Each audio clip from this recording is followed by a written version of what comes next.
નમસ્કાર મિત્રો, education with Jignesh સેલમાં તમારું સ્વાગત છે અને હું છું જિગ્નેશ. મિત્રો, વિદ્યા સહાયક ભરતી 2026 પીએમએલ આવી ગયું.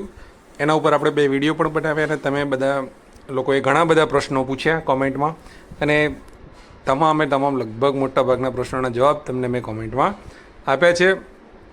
તો એક વસ્તુ મેં નાનકડી નોટિસ કરી છે મિત્રો કે વિડીયોમાં તમે લોકો આવો છો, જોવો છો, કોમેન્ટ પણ કરો છો, પણ હજુ સુધી ઘણા બધા મિત્રોએ આપણી ચેનલને સબસ્ક્રાઈબ નથી કરી. તો હાથ જોડીને વિનંતી છે કે જો તમને સારી માહિતી લાગતી હોય આપણી ચેનલ ઉપર તો તમે ચેનલને સબસ્ક્રાઈબ જરૂરથી કરી લો અને વિડીયોને લાઇક જરૂરથી કરો, કારણ કે જેટલી કોમેન્ટ હોય છે એટલા લાઇક નથી હોતા. તો વિડીયો થોડો ટ્રેન્ડિંગમાં આવે તો વધુ લોકો સુધી પહોંચી શકે. પણ આજના વિડીયોમાં જેવી રીતે તમે થંબનેલમાં જોયું, આપણે પીએમએલ એનાલિસિસ ઉપર ચર્ચા કરવાના છે. આજે 2 કેટેગરી ઉપર આ વિડીયોમાં ચર્ચા કરીશું, ઈડબ્લ્યુએસ અને એસસી કેટેગરી ઉપર. ઈડબ્લ્યુએસ કેટેગરી માટે મેં ગયા વિડીયોમાં કહ્યું હતું કે લગભગ તમામ ઉમેદવારો લાગી જશે એવી મને શક્યતા લાગે છે. તો કેમ મેં એવું કહ્યું હતું એનો જવાબ પણ આ વિડીયોમાં તમને મળી જવાનો છે. અને સાથે સાથે એસસી કેટેગરીવાળા માટે આ વખતે સરળતા થોડી રહી શકે છે, એ પણ આ વિડીયોમાં આપણે સમજીશું. તો વિડીયોને અંત સુધી જોજો અને શેર કરવાનું ભૂલતા નહીં સારું લાગે તો.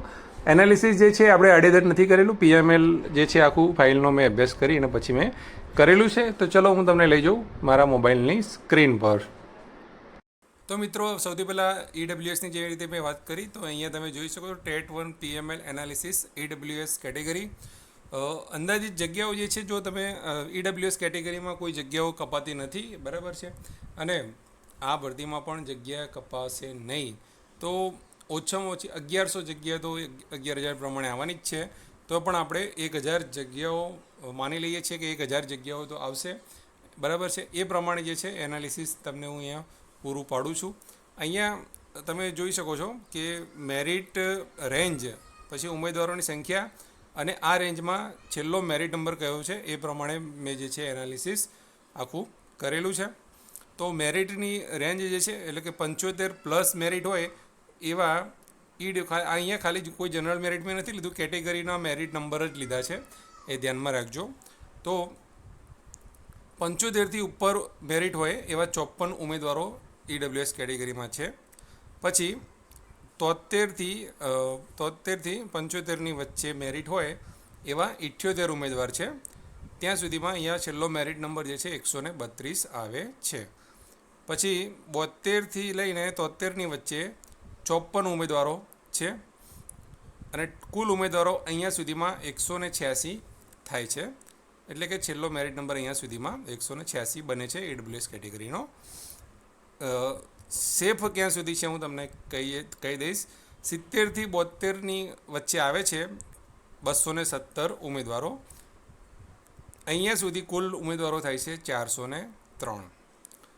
69થી 70ની વચ્ચે જોઈએ તો 171 ઉમેદવારો છે અને કુલ ઉમેદવારો અહીંયા બને છે 574. પછી 67થી લઈને 69, બરાબર, 67થી 68 અને 68થી 69, આ 2% વચ્ચે 454 ઉમેદવારો છે અને કુલ ઉમેદવારો અહીંયા બની જાય છે 1028. હવે આ આંકડો જે છે જેનો મેરિટ નંબર આ 1028 સુધીની અંદર આવે છે એ લોકોએ તો સૂઈ જવાનું છે, એટલે કે કોઈ ચિંતા કરવાની નથી. એ લોકો તો ફાઇનલ લાગવાના છે. એમાં કોઈ મીનમેક નથી. મતલબ મેરિટ તમારું કેટલું થયું? 67થી ઉપરવાળા ઈડબ્લ્યુએસ કેટેગરીના ઉમેદવારો છે એમને તો કોઈ પ્રકારની ચિંતા કરવાની જરૂર નથી. આગળ વાત કરીએ 64થી લઈને 67 સુધી, 64થી 65, 65થી 66 અને 66થી 67. એની વચ્ચે 3%માં 526 ઉમેદવારો છે.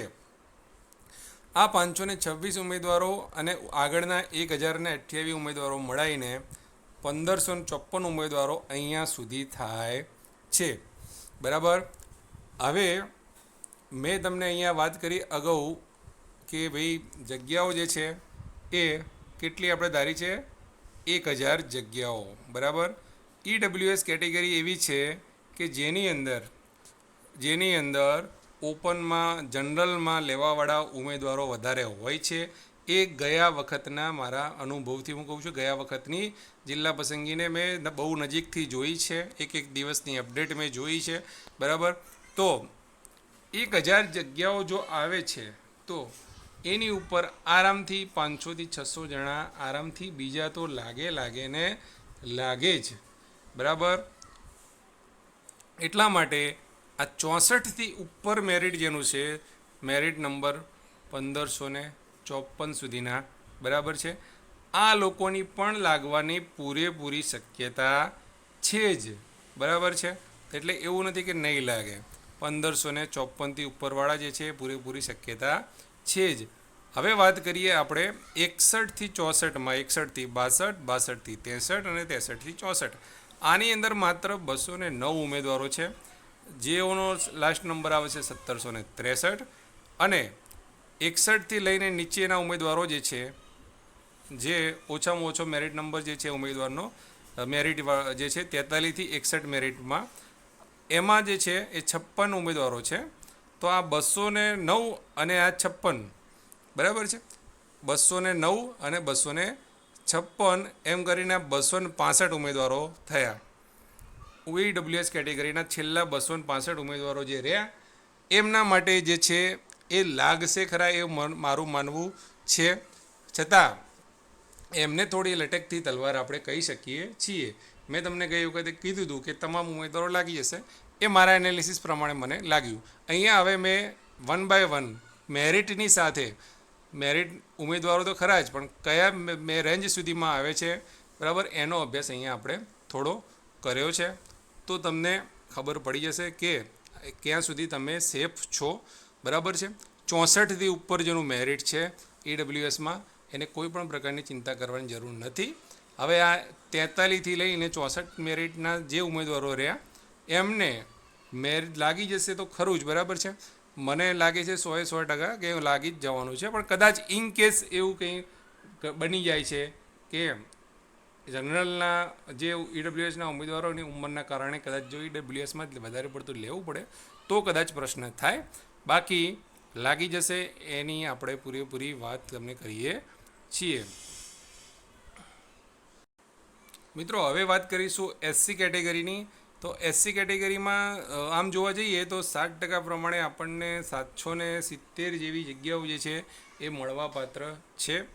છતાં પણ આપણે એનાથી ઓછી ગણીને ચાલીએ છીએ, તો 650 અંદાજિત જગ્યા પ્રમાણે આપણે ચાલીએ છીએ.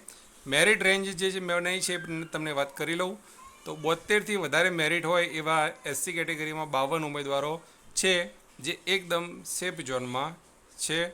કેટલા છે એની આપણે વાત કરીએ. 70થી 72ની અંદર 105 ઉમેદવારો છે, 157 સુધી મેરિટ નંબર ત્યાં આવે છે. 68થી 70ની વચ્ચે જોવા જઈએ તો 213 ઉમેદવારો આવે છે અને એમનો છેલ્લો મેરિટ નંબર છે 370. 66થી લઈને 68 સુધીમાં 355 ઉમેદવારો છે, એમનો છેલ્લો મેરિટ નંબર છે 725. પછી આવે છે 64થી લઈને 66 મેરિટ જેનું બનતું છે એવા 358 ઉમેદવારો છે અને અહીંયા સુધી છેલ્લો મેરિટ નંબર આવે છે 1083. હવે અહીંયાથી સેફ ઝોન જે છે, એકદમ સેફ ઝોન છે, એ પૂરો થાય છે, બરાબર છે. એવું નથી કે 1083 પછીના ઉમેદવારો નહીં લાગે, બરાબર, ચોક્કસથી લાગશે. પણ 650 જગ્યા અને ઉપર કેટેગરીમાં જનરલમાં લેવાવાળા ઘણા ઉમેદવારો હશે. તો 1083 અહીંયા મારા ખ્યાલથી 64થી ઉપર મેરિટ અહીંયા પણ જેનું બને છે એ પણ એકદમ સેફ ઝોનમાં છે. SCમાં ઉમેદવારો આ વખતે ટોટલ 1440 જ છે. ગઈ વખતે 1700 ઉપર ઉમેદવારો હતા. જગ્યાઓ માત્ર 250 આસપાસ હતી. છતાં પણ ઘણું બધું મેરિટ જે છે ડાઉન ગયેલું હતું.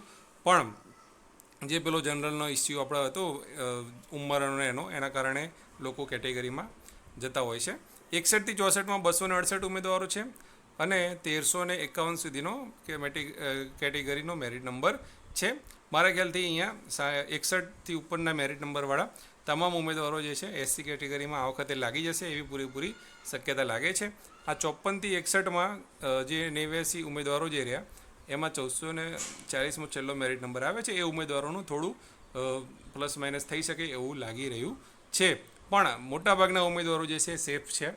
આશા રાખીએ કે એક વસ્તુ કરી કે જનરલની અંદર જે છે એ વધુમાં વધુ ઉમેદવારો જાય, જે એલિજિબલ છે, જેને 90થી અથવા એનાથી વધારે માર્ક્સ છે અને ઉંમર જનરલની કેટેગરી પ્રમાણેની છે, એ તમામ ઉમેદવારો જનરલમાં જેટલા લેશે એટલા જ કેટેગરીના ઉમેદવારો વધુમાં વધુ લાગશે.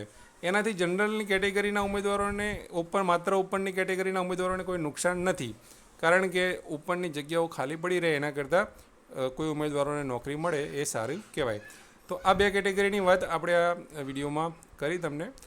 હજુ તમે ઈચ્છતા હોય કે આપણે OBC, SCBC category, ST category ઉપર પણ આ રીતની ચર્ચા કરીએ તો કોમેન્ટમાં જરૂરથી જણાવજો. આ રીતનો પહેલી રીતનો આપણે વિડીયો આ રીતનો બનાવ્યો છે. જો તમારો રિસ્પોન્સ સારો મળશે તો બીજી કેટેગરીની પણ આપણે આ પ્રમાણે ચર્ચા કરીશું. તો ફરીથી એકવાર વિડીયો પર આવ્યા છો તો લાઇક જરૂરથી કરો, સબસ્ક્રાઈબ જરૂરથી કરો અને શેર કરવાનું ભૂલશો નહીં. અને તમારા પ્રશ્નો કોમેન્ટ બોક્સમાં ભરી દો. જય હિન્દ, જય ભારત. Thank you.